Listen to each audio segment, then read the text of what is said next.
Hello. That was real weird. My game just decided to crash. Well, my whole computer did. Very weird. I think there might be some kind of static shock going on with my new chair.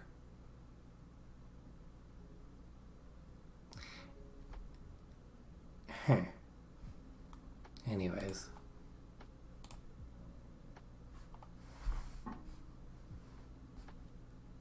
Okay, I'm gonna get Roll20 set up on the other screen.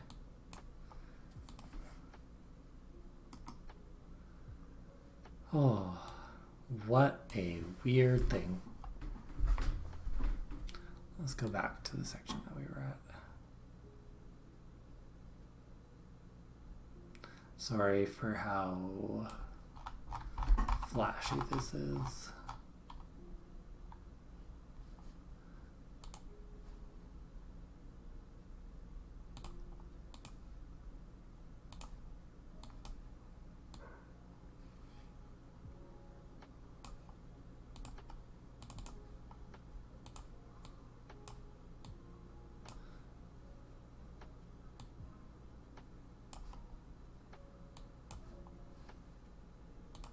My goodness. Okay, we're back. We are back.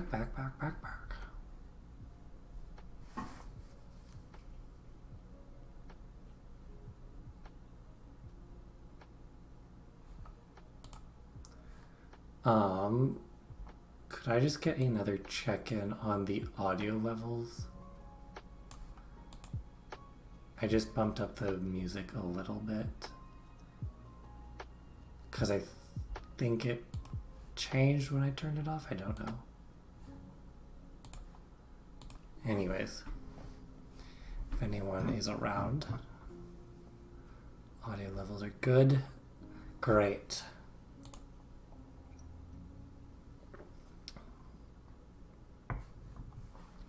Okay, sorry about the technical difficulties. That was peculiar. Let's dive into the rituals. Oh.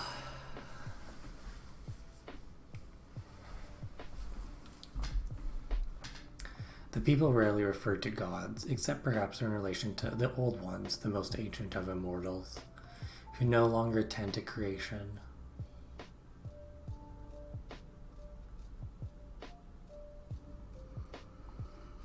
Okay, let's learn how rituals work. I think after rituals, there's only a few more chapters, and then the rest is reference material, potentially.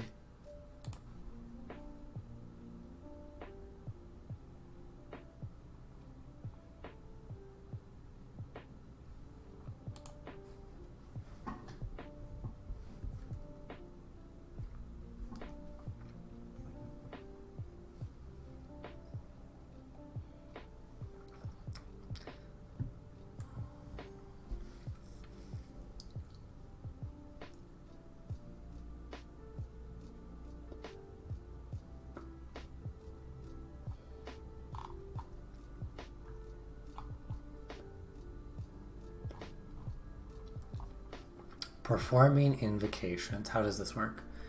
Invocations are performed with a ritual skill in order to invoke divine might. The Thurge must be able to speak. There are 4 different ways. Some have a fixed obstacle, some have factors, some are a versus test, and some do a skill swap.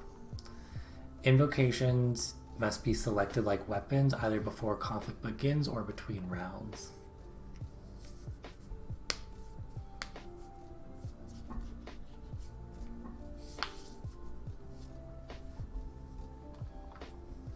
They list the time they take, 1, 2, or 3 turns, and they also include a second number for the invocation time required with a relic.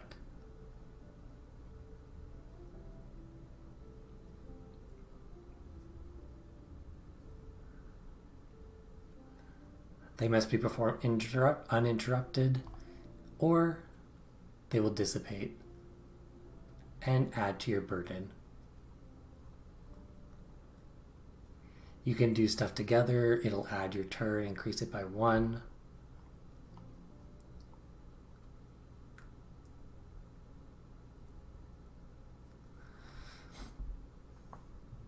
Many invocations describe components that may be used to aid in performing it. If you have it, you get +1. They're expended after each use, though relics are not. Immortal Burden. Invoking divine mystical power disrupts the natural order and creates spiritual impurities, knots in the skein of destiny. We call this impure state the Immortal Burden. So when you do stuff, it adds to your Immortal Burden. What is this? What does it mean though? Starts at 0, increase your burden by the amount listed. For example, the Immortal Burden for the Blessing of the Lord of Labor is 2/1. Performing it with the invocation with this relic, a small pair of toy oxen, the burden is 1.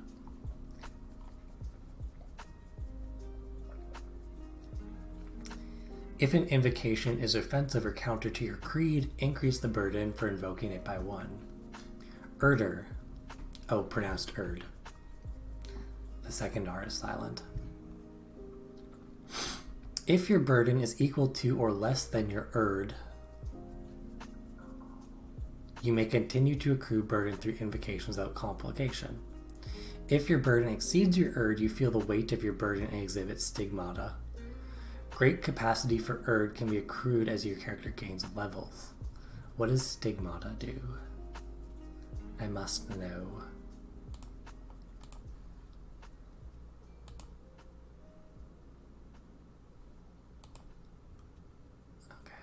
I'm just taking a peek in Roll20. This is what the magic page looks like, by the way.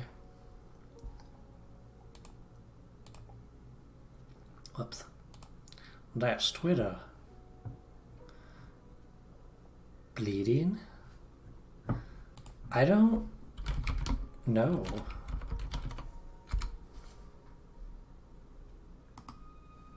Is Stigmata bleeding? I don't know. Let us find out. When a third exceeds their Erd or performs a ritual without the appropriate relic, they feel the weight of their total burden immediately after the invocation, whether the ritual is successful or not. Follow this procedure. Test health against an obstacle equal to their current burden.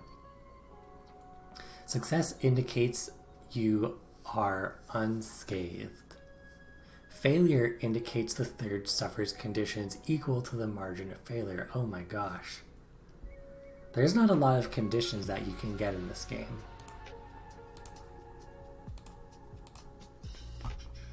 Like here they are. You start out fresh, which is a good condition, you want that. And then you have 1, 2, 3, 4, 5, 6, 7. And then the 7th one is death, so. If you took on 2 of these, you're in rough shape. Girl, you are not doing well.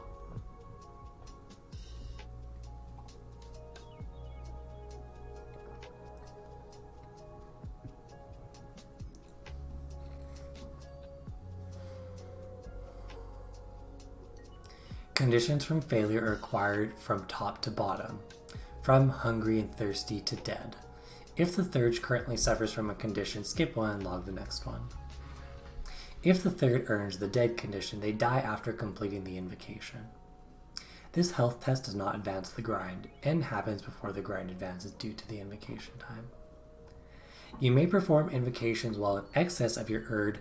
Use the weight of burden rules above. Since you're already in excess of your capacity, you must test health against your total current burden. Oh, and here's a section on Stigmata. Oh gosh. If a third should exceed their Erd limit, they are given a sign of their divine plight by their immortal patron. They suffer Stigmata. They speak in tongues, bleed from the ears, go blind, etc. until they pray or rest.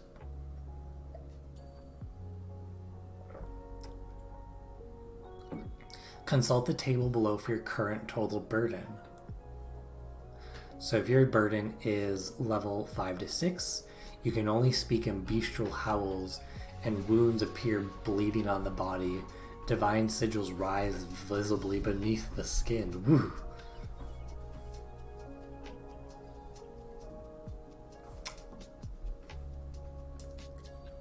Don't like that.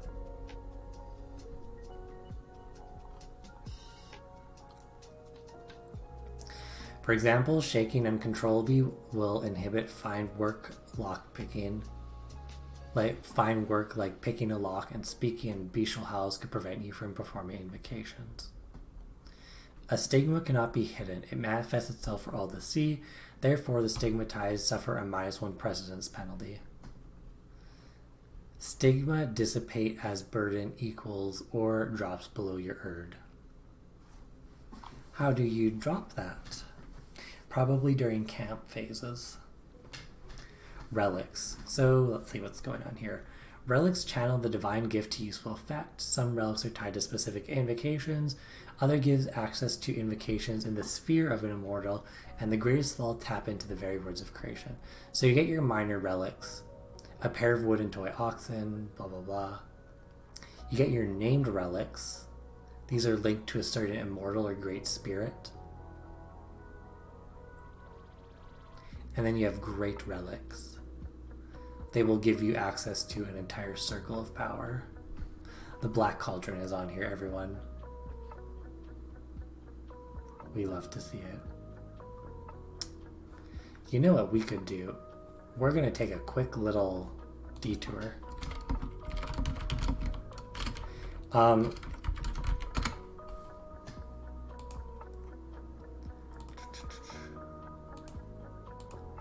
The Black Cauldron.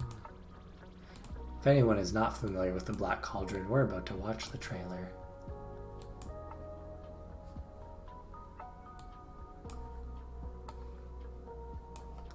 How's that? That works.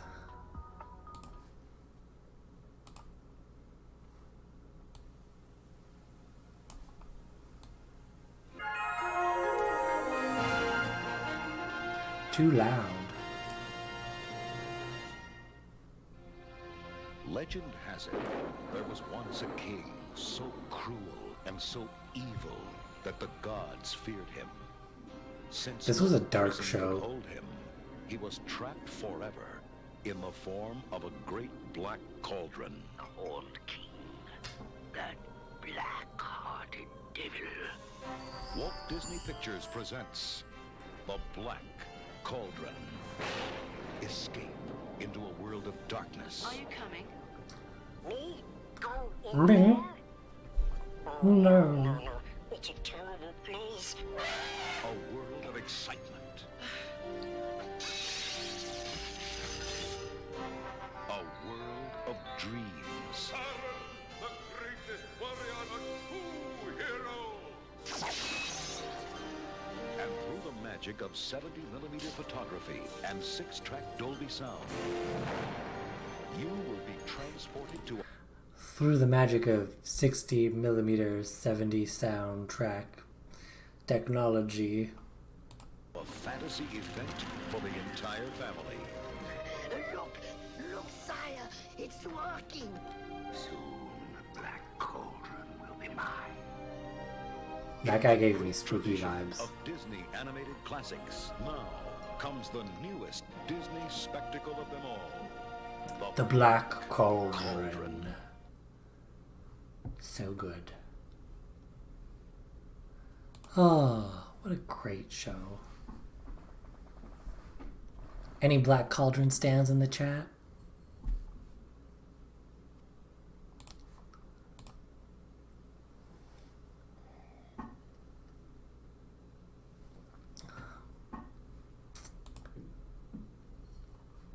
I like that the Black Cauldron is like the pinnacle of relics. Surges begin the game at level 1 with 2 minor relics you roll randomly in character creation. And if you're me, you drop a pen on the floor.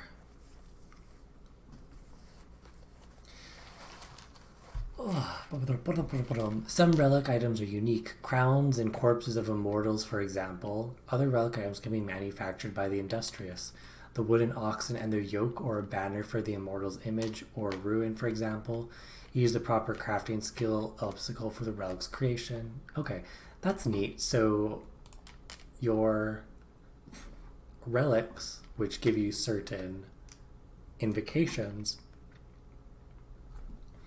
are things that you can find and create and that sort of thing. That's kind of why I was mentioning earlier that it was very Scandinavian. Yeah.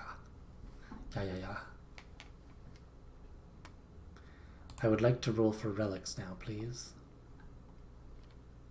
A third may perform any invocation regardless of what relics they hold. But what?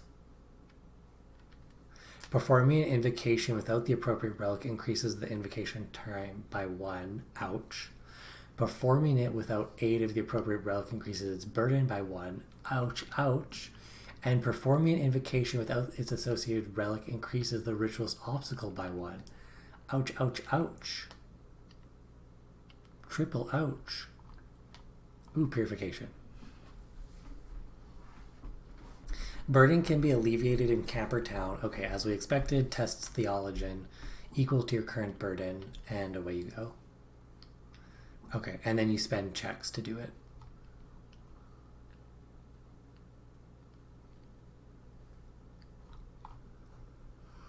Here's an example invocation. Blessing of the Lord of Labor. The immortals reach up through the earth and fill the recipient with the strength of an ox. You get +2 die advantage to the third or an ally with the rest within their reach for the laborer test when digging, mining, and moving earth.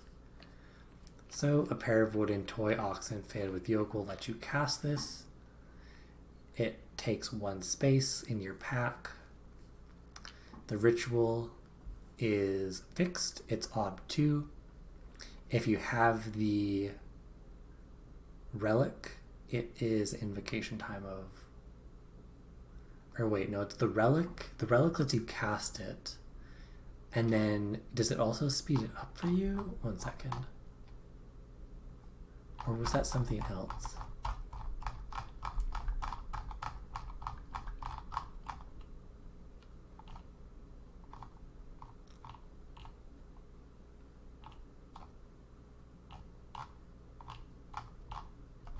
I think that was the sacramental. No. No, it is the relic. Okay, so it just lists out the 2 different parts.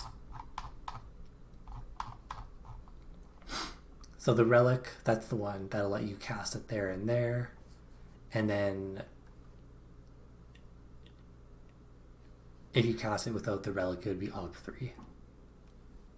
There we go. We figured it out, folks. What's next?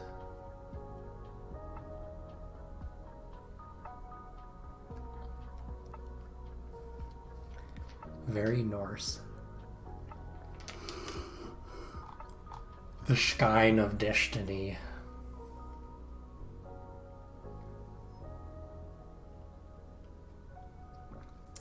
That looks like Ratatosk.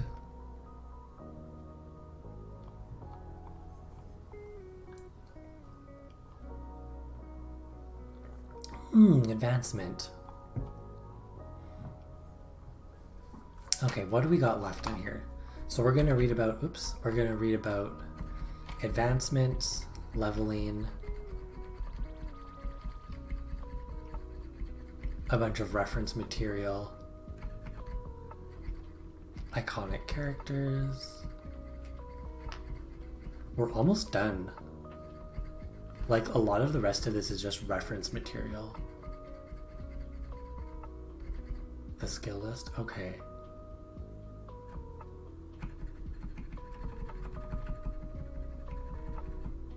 Sorry for all the scrolling here.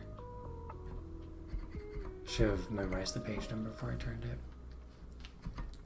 Okay, so we're gonna keep going here. Like, what? Let's find out what's up. Abilities and skill improve during the course of play. So you can get a pass or a fail. If your carpenter skill is 3, you need 3 passed ones and 2 failed ones to advance it to carpenter 4. They cannot advance beyond level 6, and resources circles can advance up to 10. Cool. That makes sense. The character sheet is pretty good for displaying that. Like, there you go. There it is.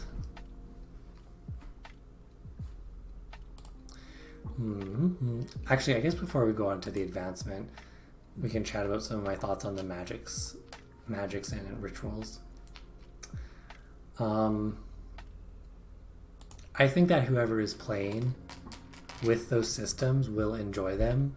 I think that whoever is playing with them is going to be responsible for reading the rules on how to use those, rather than making the GM do it, you know, and then just teach you.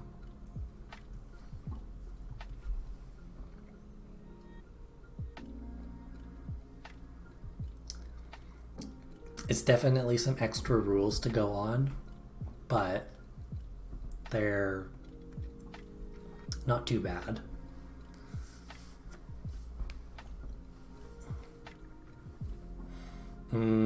I haven't seen the effects yet, but I have looked at some of them. They're pretty cool. I like that the magic systems are still inventory based, either through relics or through your memory palace. That feels very in line with what this game is trying to create. Yeah. I think I would want to play a magician before playing a Thurge, but that's more of a personal taste of mine.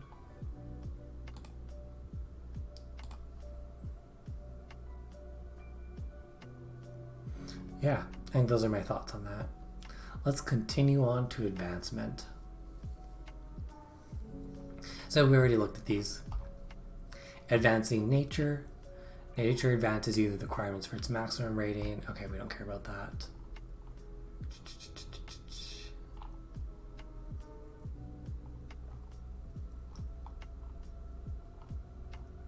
I don't care about this. Don't care about this. This is all like details. We only care that the advancement is like that first level there, where it's like you need 3 passes and 2 failures to go from 3 to 4. I don't care so much about the details. Those are what I would care about once I was actually playing, which I am not currently. So here we are. This art is super cool. Hello? Can you just appreciate this? She is like, I am gonna put you in a cage, you creepy, crawly crab monster.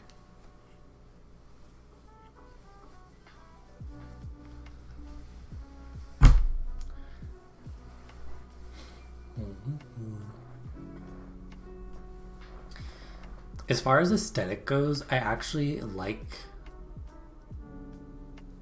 I'm really impressed with how cohesive the design is.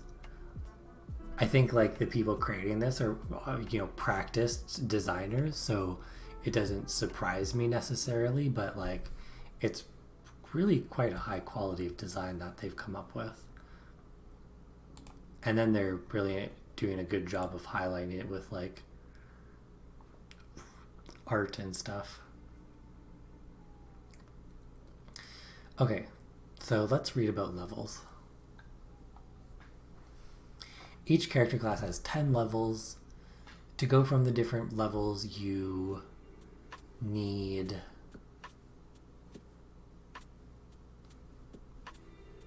It depends on how much fate and persona you spend.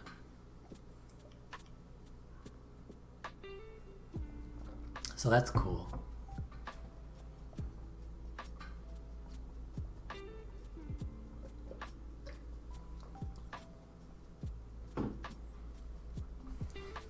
At first level, you get an extra dice for your resources, then you get your creed, and you get circles in your hometown, and level 6 you get precedence.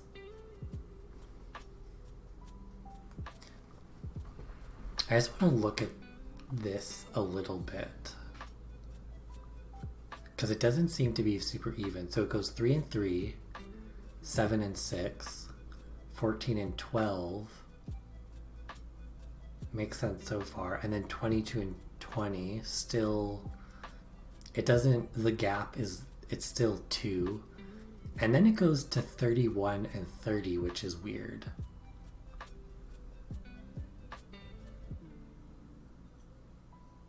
The gap is decreasing. And then the gap changes. So that persona is more heavily weighted. I don't understand this. What's going on here? I'm sure this is a part of like...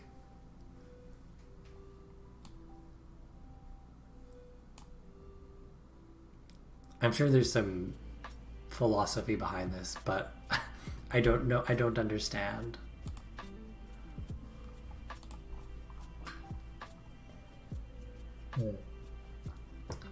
Okay, so you get to choose one of 2 benefits for each level that you get.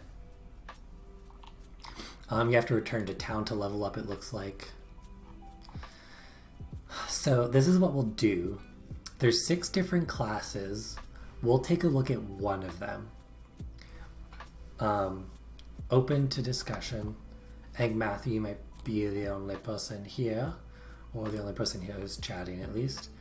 So there's the burglar, the outcast, the ranger, the fighter, the magician, and the thurge. Any preferences? I'm good with any of them, I think. Because I have the book and I can read any of them whenever I want. Anything but the ranger. Okay, let's read the fighter. The fighter in D&D is extremely lackluster, boring. Oh, outcast. Okay. Sure, let's read the outcast. We can do a little switcheroo there. So the outcast is the dwarven class. Let's see what we've got here. So at level 1, an outcast may wield any weapon except for greatswords. They may wear any armor, wear a helmet, and use shields. They grant +1 to camp event rolls in dungeons and dwarven-made structures. Pretty straightforward. At level 2, we get to choose between hauberk and shrewd. When wearing chain armor, you reduce the chance that your armor is damaged when hit, from the usual 1 to 3 to 1 to 2 to remain undamaged. In addition, your chain armor will protect against weapons that bypass the protection of chain armor. Oh. So you're buff and tanky. Or dwarves are shrewd hagglers. You may make the haggler test during the town phase without raising your lifestyle cost. You also ignore precedence requirements when haggling, so you can get better at money.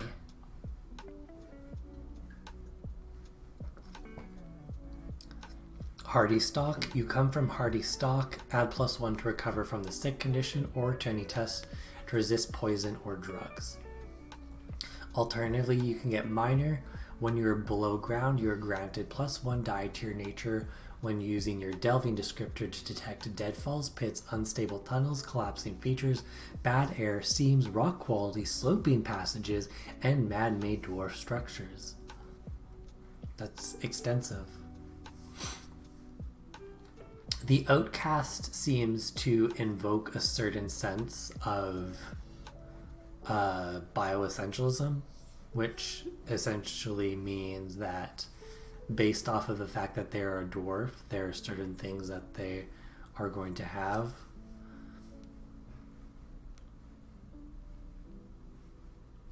I feel this leans into it more than I was expecting it would, I would say.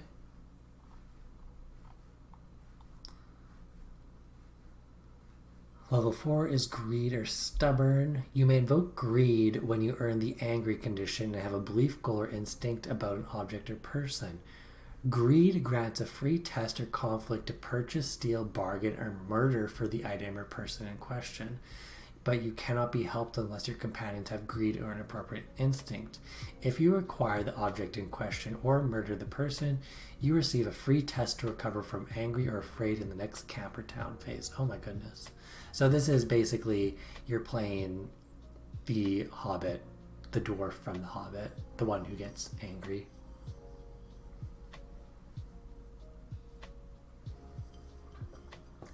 If that's what you're interested in, it seems like this will do it well.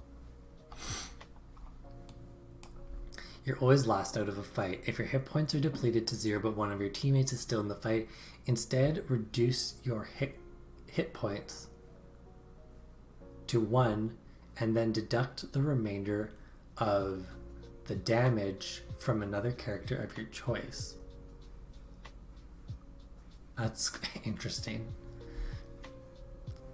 So you're like, I don't want to leave, you can take damage instead.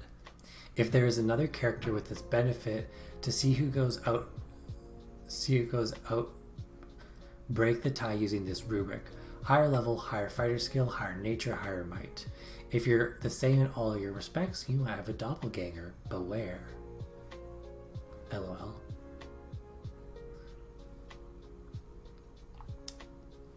That's interesting. This level 4 seems powerful.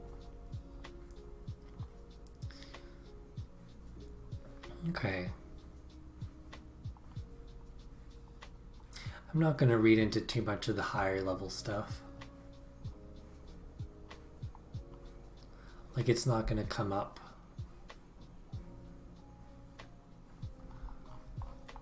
I think we sort of got the gist of it. Let us continue on.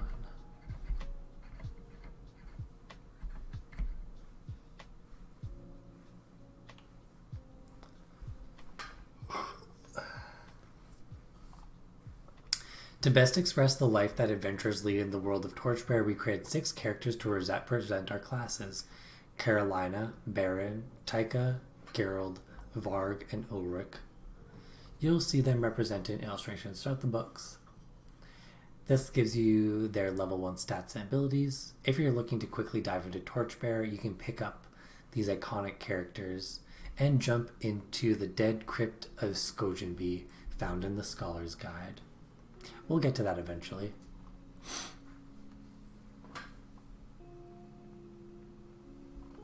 Who do we want to look at for these?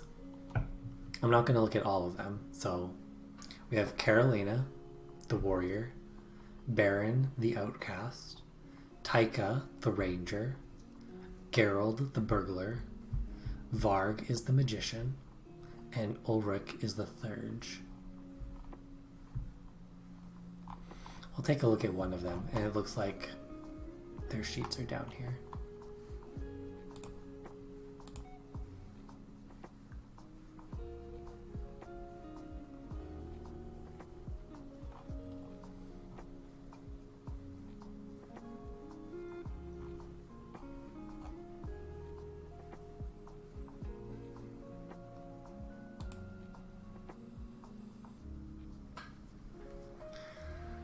Let's go with the fighter this time. Let's go with Carolina.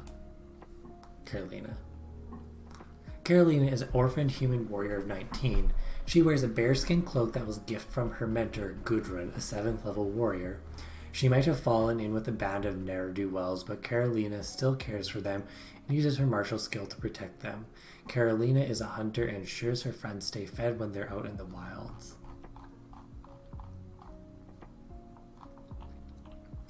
Okay, so human warrior 19, level 1, home, remote village, parents orphaned, friend, Njal, a weaver.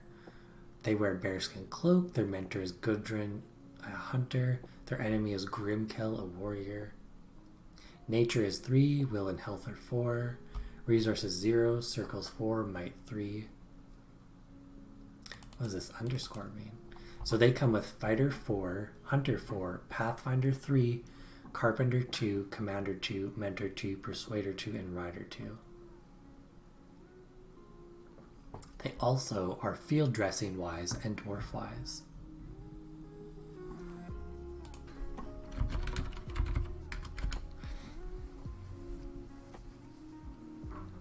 Their traits include Heart of Battle 2 and Defender 1.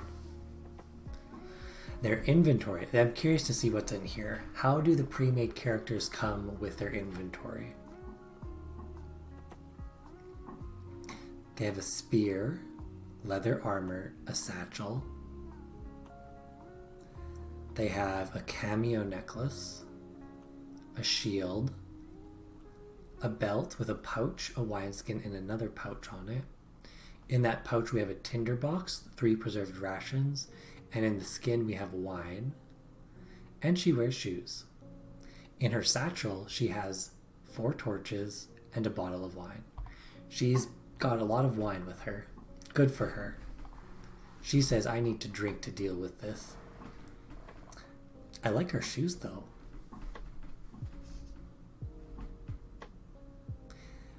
Again, pretty Norse Scandinavian aesthetic. I didn't know you could do that with a torch. I thought that would like burn the shield.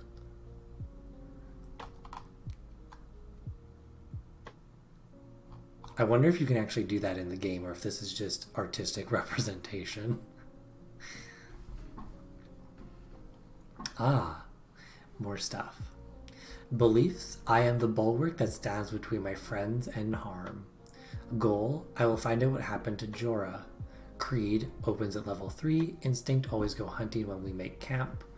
Circle answers: she has friends, Njal the Weaver, Orphan. She has her mother's ivory cameo. She has a mentor. Okay, we already read those. Her skill selection includes Pathfinder. Her specialist skill is Hunter. Her home skill is Carpenter, and she is a Persuader. And then we have the other characters.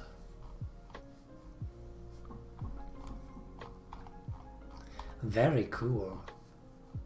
Let's look at the Ranger to upset people in the chat.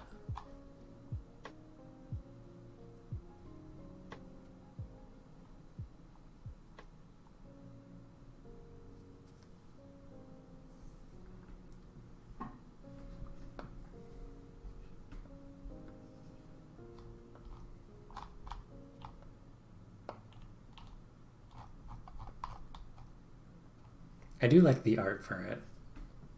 I mentioned that already, but I like the art in here for pretty much all of it. I haven't ran into any art that I'm like, ooh, no.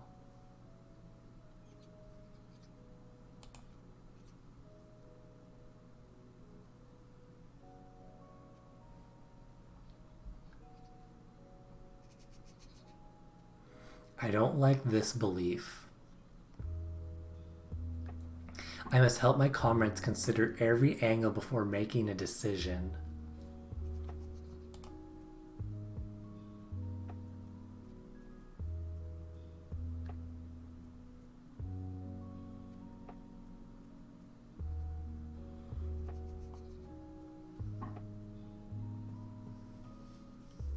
What is that? What is this? What does this add to the game?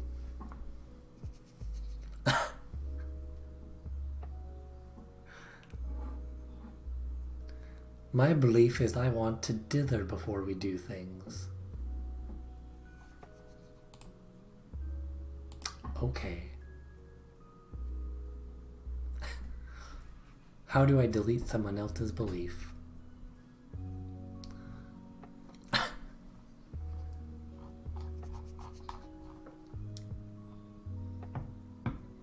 Oh, it's the burglar.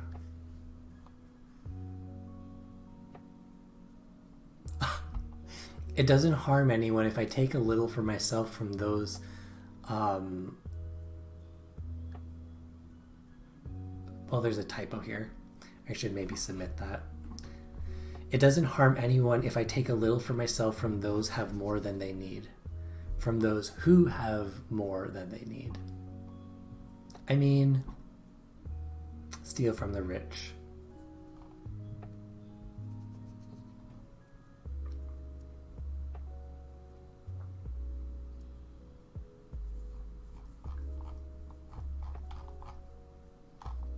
Here's the magician.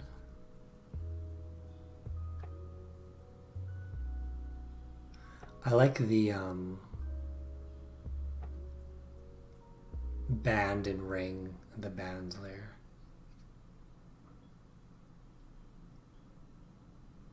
That knife is very ornate.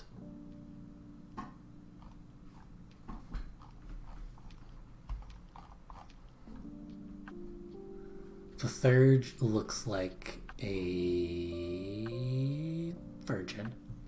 There, I said it. Not that that's a bad thing.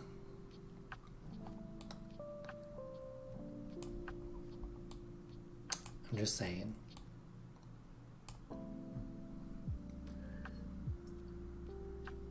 Maybe there's a better way that I can phrase that. The third looks like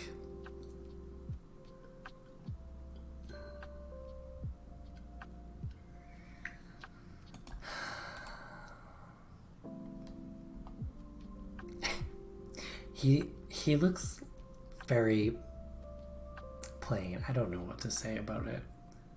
I don't like the art for this one because he looks too boring.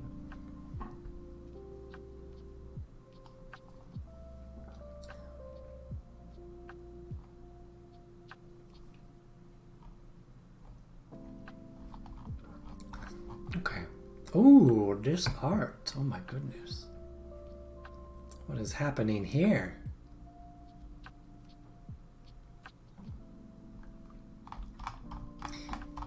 He does not look like Felix from Dead by Daylight. There is no resemblance. Don't know what you're talking about.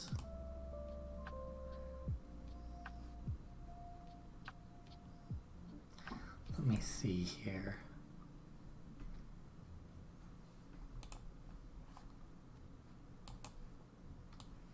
Okay, so this is Felix.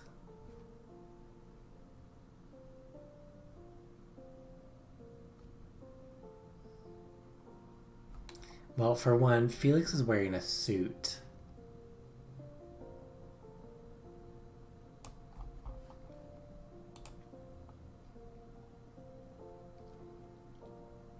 Not seeing it.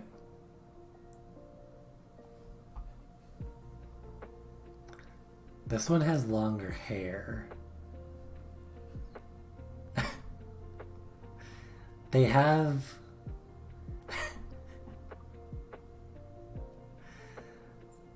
this guy's jawbones go up.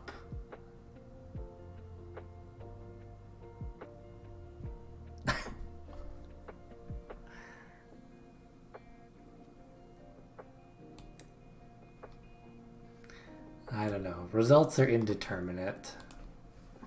Not enough information to make a conclusion. Anyways. Hold on. Hold on.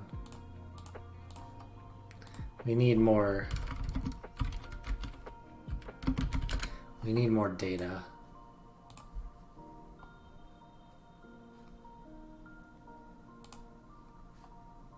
There we go.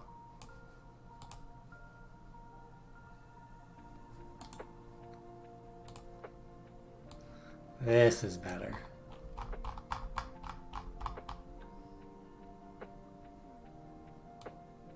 I can see them being identical if Felix had longer hair.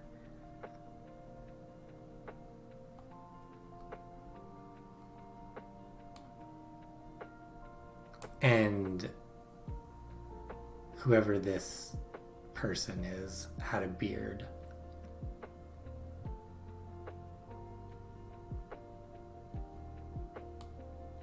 Felix has a bit more of a chest, in my opinion. This man is so flat.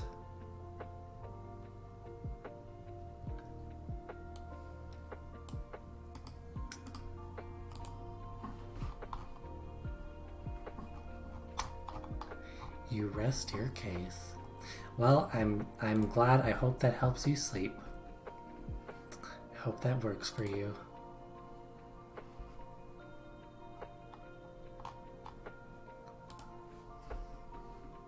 Let's go look at some more art. This is cool art. Some kind of ghost.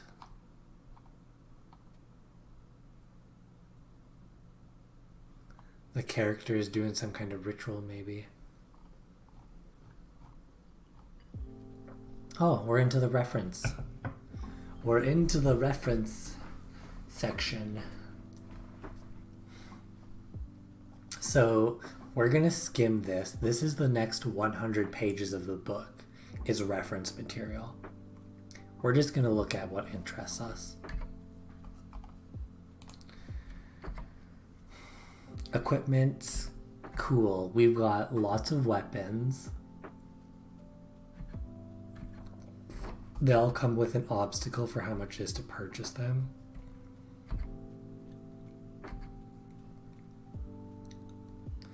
It talks about how armor works. I'm not going to get into that. It goes over all the details of what it does. A sprig of wolfsbane gives you +1 die to driving off lycanthropes.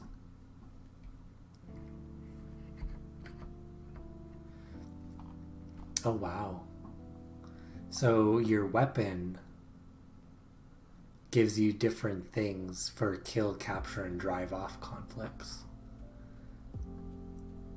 Attack, defense, feint, and maneuver, I think, are the 4.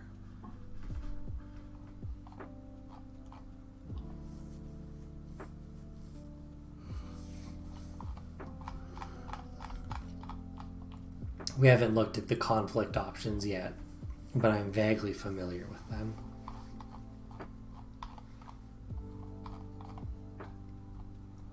Skill list. I don't know if there's any particular skills that we want to dive into, but we could.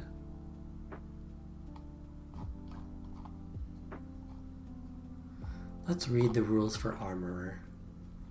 This lets you forge armor and weapons. You can use it to craft new weapons and repair damaged armor.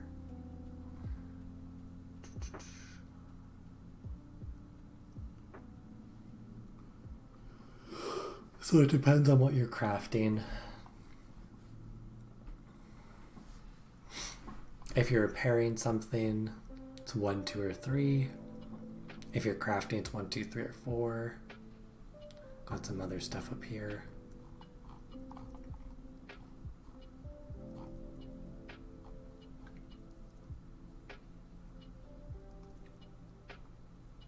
You have your cooking skill. Yeah, nothing in here that I really want to go over. Ooh, what is sapper? Okay, so this is, in fact, for digging tunnels and stuff.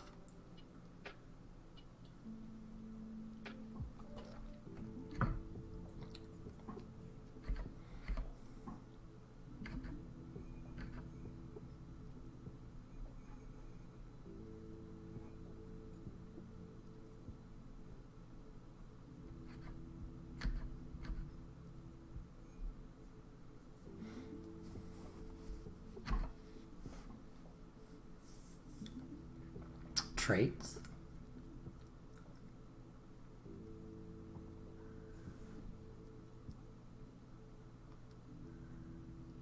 Is it just me, or is her thumb huge in this picture?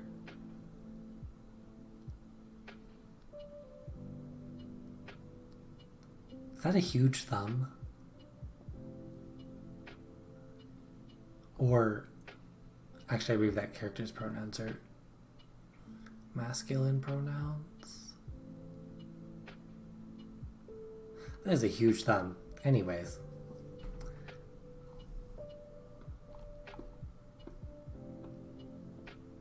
I'm a little bit critical of this artistic decision. Traits. We can stop and look at any traits that we're interested in, but I'm not too curious. I'm curious to see the wizard one, which I think was called Wizard's Sight.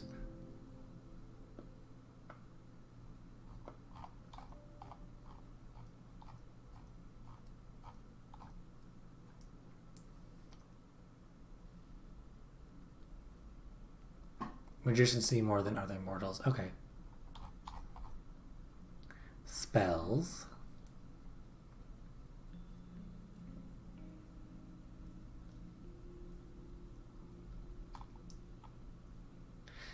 That's kind of freaky. Half her body is like withered. My oh my.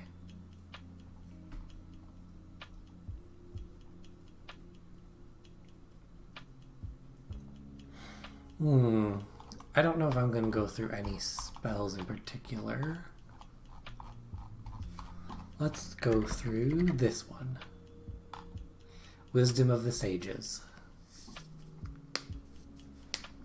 Intoning their true names, the magician summons long-dead sages from beyond the Shroud of Worlds to whisper the translation of spoken or written words. Okay.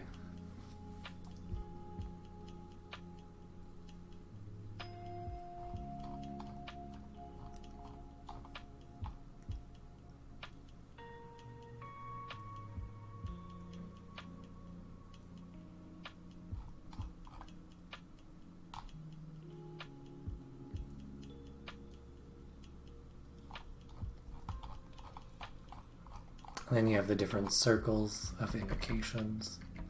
Let's read this one. The caster knits a veil of concealment from ethereal threads and vanishes from sight. Oh, this is still magic. I thought we were on to... Oh, that's cool.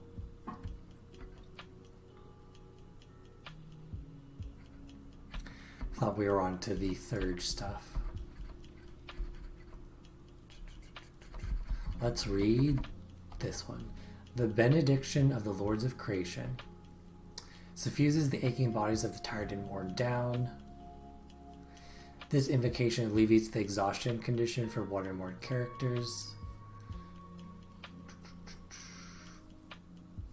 So you can alleviate exhaustion. Cool.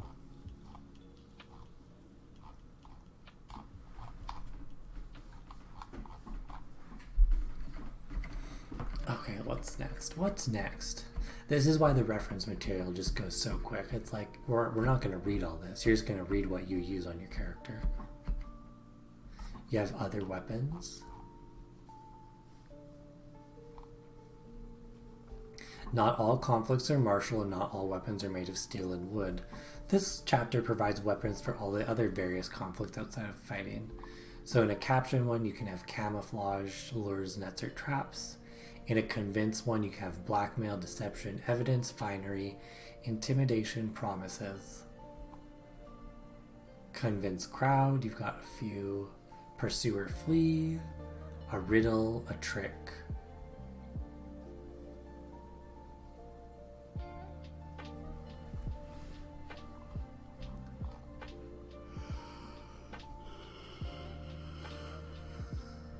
Ooh, excuse me. And then it goes into how to use them. I'm not going to go into those. And then we're at the index. Wow. So that is... Oh, there's more.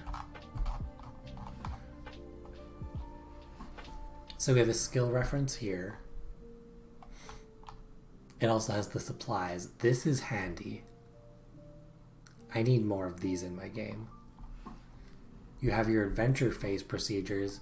We haven't got into the book that goes over these, but this is handy. So you start out here, you start out at listen, begin here. The game master describes the environment, situation, and immediate problem. You go explore. The players discuss their options. They ask the game master questions about the situation or the rules. You decide on your course of action. If the players are divided between options, the party leader makes a call. You act, which can also, oh my god, there's a second page. Okay, that's fine. I was gonna see if we could get it to line up, but we will not worry about that. So acting, you go into the second page and you do stuff.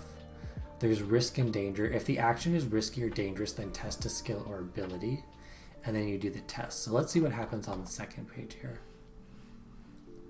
Describe to live. Each player describes the actions of their characters. Players may not cite skills, abilities, or conflicts. Good idea. Do not roll if the game master deems this action a good idea. That's nice. If you get somewhere and you have a good idea, then you get it. Could be a little bit biased, but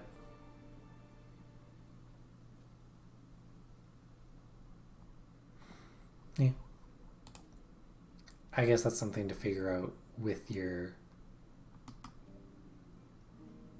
group. You're making dinner so you'll only be listening. That's okay. I'm going to try and describe what's on here anyways.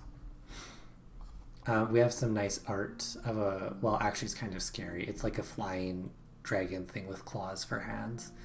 That's terrifying. It talks about the test. So you tally your bonus dice. You get them from being fresh, having a trait, spending persona, channeling nature, skills or ability, wises, gear, supplies, level benefit, enchanted items, invocations, spell effects.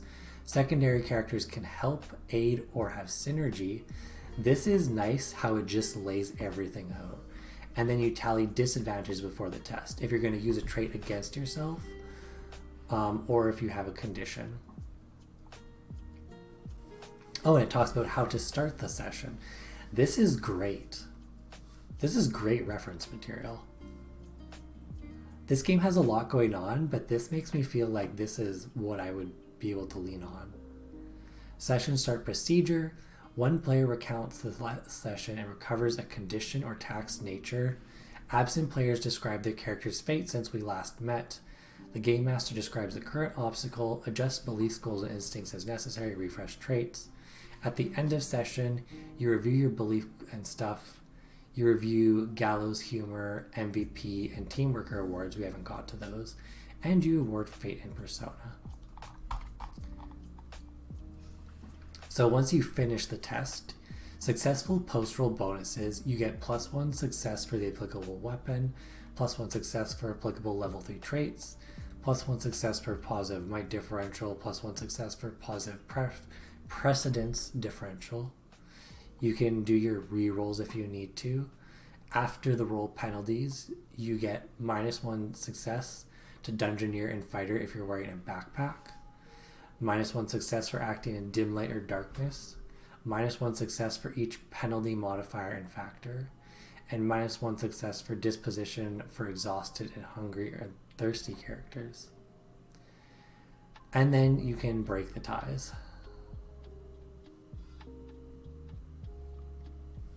If you passed, the player achieves their intent.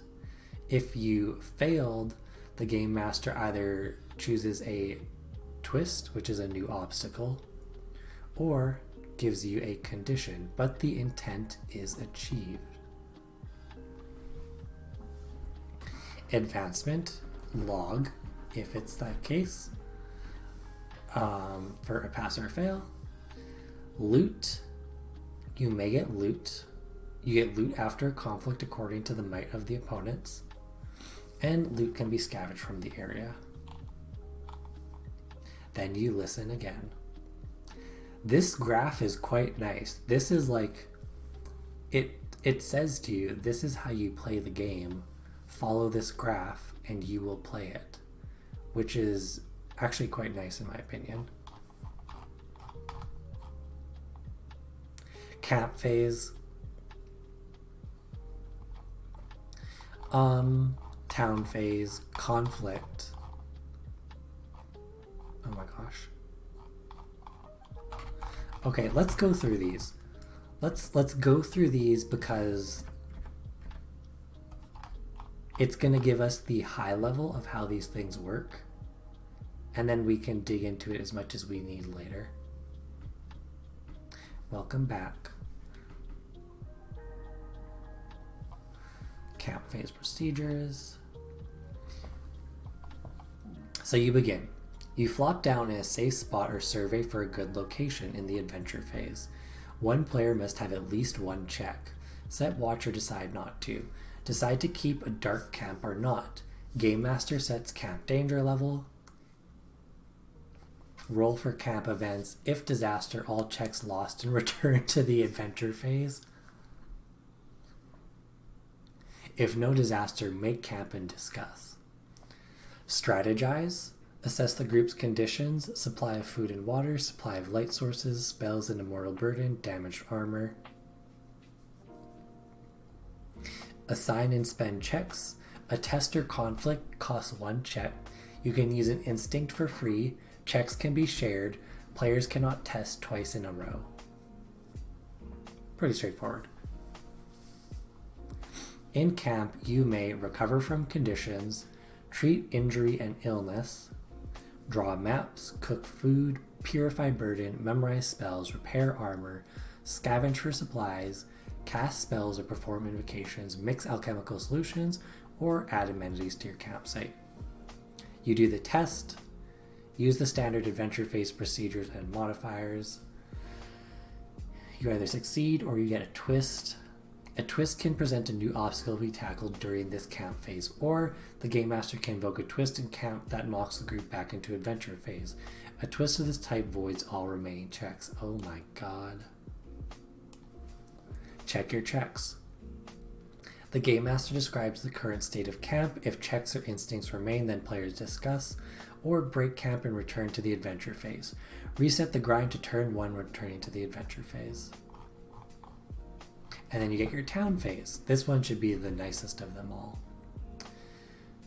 Arrive at the gates, spend or discard checks, throw rotten food to the dogs, roll for town events. If a disaster event, return to the adventure phase. Oh my gosh. Otherwise, enter town and resolve the town event. Advance level if appropriate, divide loot. Assess the group's conditions, loot and resources, equipment. You can get some accommodations. Oh, this will affect your lifestyle. You recover.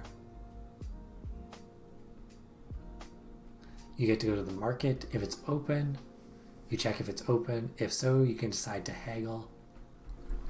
Test resources to purchase items. Purchasing does not increase lifestyle cost. You can conduct your business, go visit parents, town friends, or mentors. Visiting relationships is free. Then you can do your personal business. You can ask around. You can do research. You can do personal business. You can search for someone. You can visit the facilities. You can go to the tavern, the shrine, the temple, rent a workshop. At a workshop, you can do a variety of things. You tally your lifestyle costs for business, and then you use the standard adventure phase procedures and modifiers. Then you leave town. Refill empty liquid containers with water. Test resources against lifestyle cost obstacle. If successful and no tax or conditions, you become fresh. Nice. If successful and taxed but no conditions, restore 1 point of tax. If failed, tax resources, take condition, or twist. Or you can skip town without paying your bills. And then we have the conflict one. I'm not going to go into the conflict one because there's a... I don't want to get into that yet. There's like pages here. I'm not ready for that. I'm not ready to parse what this is. Too much. Too much. Cool. We're going to stop there. That is the Dungeoneer's Handbook. That's it, folks. There it is. Oh, that was fun. I am excited to see how this works in play.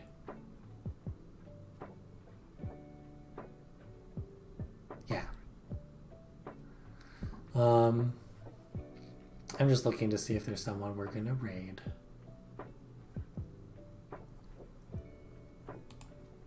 Let's raid another tabletop person.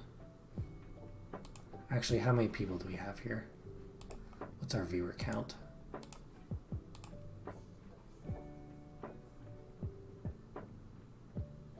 Okay, I'm not gonna raid with our viewers. Because we just have one. Which is okay, but I don't want to raid with that.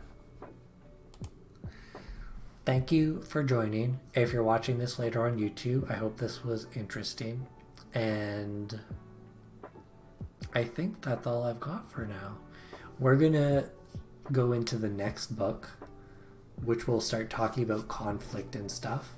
It'll be the GM book. And then there's one book after that, which is sort of more advanced rules, I think. And then there is the adventure book. We are not going to read the adventure book because I don't want to spoil that for anyone. And like, it's an adventure, so if you're at the point where you're looking at the adventure book, you've probably already made up your mind if this interests you or not. I don't know if there's anything interesting I can give through that. So with that said, we will end the stream here, and thank you for watching.